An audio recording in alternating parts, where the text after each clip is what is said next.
लग्नगाठ. रेवा एका मिलिटरी मॅनची मुलगी. वडिलांचे पोस्टिंग झाले की त्या ठिकाणी सहकुटुंब राहत असत. विंचवाच्या बिराडासारखं सगळीकडे फिरावं लागत असे. रेवाच्या वडिलांना मिलिटरीची लोक तशी दांडगी, खाणं पिणं भरपूर, तसाच व्यायामही असायचा. घोडसवारी, गोल्फ, सायकलिंग, पोहणं, कशाची म्हणजे कशाची कमी नाही, हे सतत चालायचं. मोठ्या हुद्द्यांवरची मंडळी काही कारण असलं की खाणं पिणं असायचंच.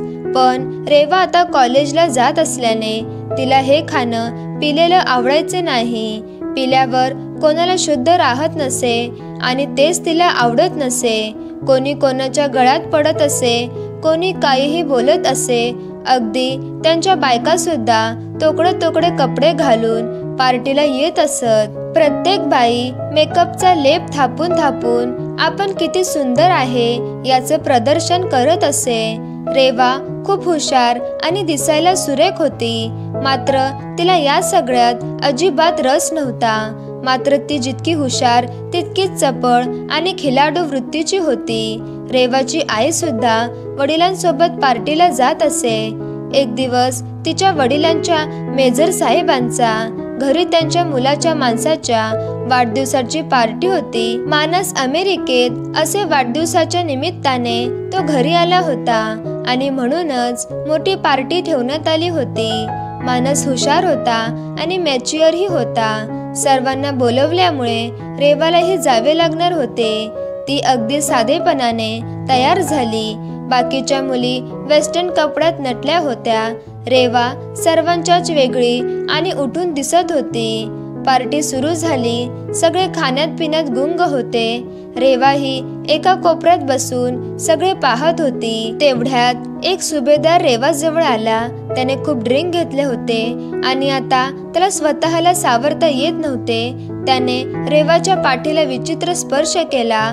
अशा अचानक झालेल्या स्पर्शाने रेवा एखाद्या कात टाकलेल्या नागिनीप्रमाणे सळसळता जागेवरून उठली आणि लांब झाली. तसा सुभेदार पुन्हा तिच्याकडे बघून हातवारे करून तिला जवळ बोलवू लागला. रेवा मनातून पुरती घाबरली होती, पण काय करावे या विचारात असतानाच तिच्या पुढे कोणीतरी भिंतीसारखे उभे राहिले होते हे तिच्या ध्यानात आले. ती थोडीशी सावरली. तो मानस होता. मानसने त्या सुभेदाराला लांब नेले आणि तो रेवाकडे परत आला. मानसने तिला पाणी दिले आणि शांत केलं. ती अशा अनमिक स्पर्शाने हादरून गेली होती. माणसाने घडलेला प्रसंग दुरून पाहिला होता. त्याला रेवाची अवस्था समजत होती. तो रेवाला धीर देत होता. लवकरच रेवा आई बाबा घरी गेले. घडलेला प्रसंग आईला सांगावा का असं रेवाला सतत वाटत होते, पण ती मनातून खूप घाबरली होती. रात्र कशीबशी निघून गेली. सकाळीच घराची बेल वाजली. आई बाबांनी ड्रिंक घेतले असल्याने अजूनही ते उठले नव्हते, तर रेवा रात्रभर झोपलीच नव्हती.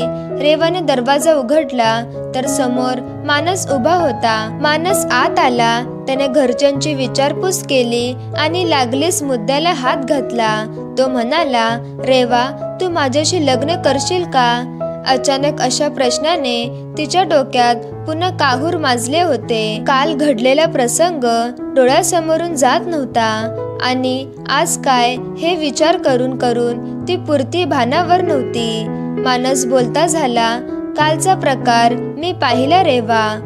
अगं, या जगात मी सुद्धा कधी काळी तुझ्यासारखाच वागत होतं, पण याच लोकात माझ्यासोबतही असेच घडले आहे आणि म्हणूनच मी इथून बाहेर पडलो आणि परदेशात शिकायला गेलो. मात्र तिकडे हे प्रकार रोजपणे चालतात ग.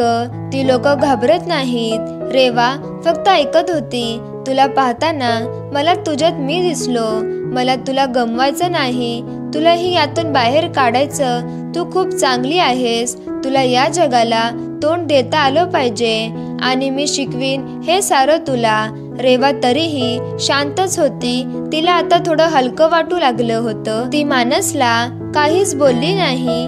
मानसनेही तिला कसलाच फोर्स केला नाही.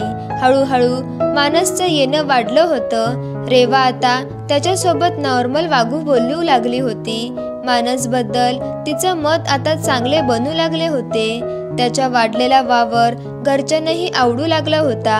पण महिना उलटून गेला आणि मानसचा परत जायचा दिवस जवळ येऊ लागला. अशातच मानस आणि रेवाची कुटुंबानं बाहेर ट्रेकिंगला जायचा प्लॅन केला. सगळे तयारी झाली.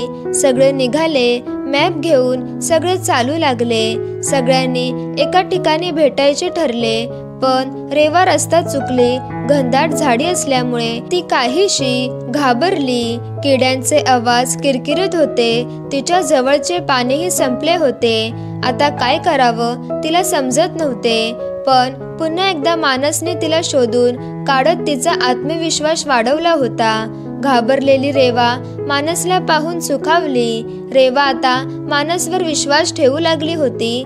मानसने ट्रेकिंग केल्यावर त्याचा परत जायचा दिवस सर्वांना सांगितला. मग मात्र रेवा थोडी मलूल झाली. आजवर झालेल्या सर्व घडामोडी ती आठवू लागली. तिला मानसने केलेल्या गोष्टी आठवू लागल्या. तिची चलबिचल वाढली. मानसला तिने एक दिवस कोणी नसताना घरी बोलवले आणि तिच्या भावनांना मोकळे केले. मानसनेही मग एक पाऊल पुढे टाकले आणि घरात आपल्या प्रेमाची कबुली देत लग्नाचा प्रस्ताव रेवाच्या घरी ठेवला. मानसचा स्वभाव सर्वांना आपलेसा वाटणार असल्याने दोन्ही घरात होकार आला आणि रेवा मानसची लग्नगाठ बांधली गेली. तर मित्रांनो, जर तुम्हाला गोष्ट आवडली असेल तर गोष्टीला लाईक करा आणि चॅनलला सबस्क्राईब करा.